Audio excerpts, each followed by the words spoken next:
Sipas analistit Baton Axhiu, lëvizja vetëvendosje si fituese e zgjedhjeve në Kosovë nuk duhet të luajë rolin e viktimës. Sipas tij, nëse Albin Kurti refuzon të marrë vendime të rëndësishme, ato do të merren edhe pa atë.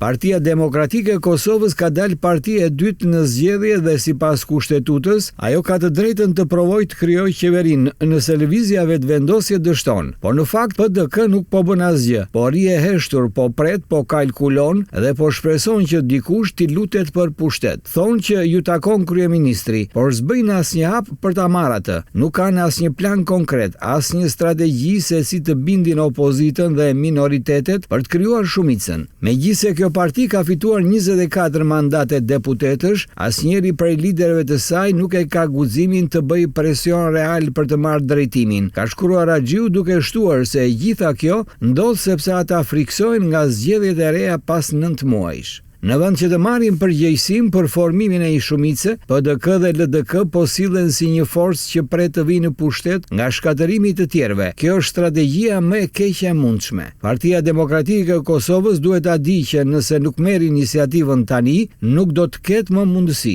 Duke u sjellë si një forcë që pret ftesa në vend që të veprojë, PDK po humb shansin të kthehet si një parti serioze. Nuk mund të thuash ne jemi opozit dhe pastaj të mos bësh asgjë për të krijuar një alternativë qeverisëse. Ka shkruar analisti duke theksuar se lufta për presidentin pas 9 muajsh është një lojë cinike që po luhet nga të gjithë teksa po kalkulojnë. Albin Kurti ka një plan personal në të gjithë këtë krizë. Ai do refuzoj çdo ofertë të Donald Trumpit për të dukur si një lider i madh ndërkombëtar. Mirë, po nuk është e vështirë të mendohet se Trumpi nuk di të humbas kohë duke dëgjuar, dhe siç bëri me Volodymyr Zelenskin e Ukrainës, të njëjtën gjë mund të bëjë Albin Kurti e Kosovës, t'i jap një marrëveshje të tipit mere ose lëre. Nëse refuzohet, nuk do të ketë opsion tjetër përveç izolimit. Kush do të presë Nyje Ngordiane, liderët politik nuk duhet ta kuptojnë që udhëkryqin në të cilën ndodhet fati i vendit është shumë i rëndësishëm, sesa fatet e çdo njërit prej tyre ka potencuar Baton Axhiu.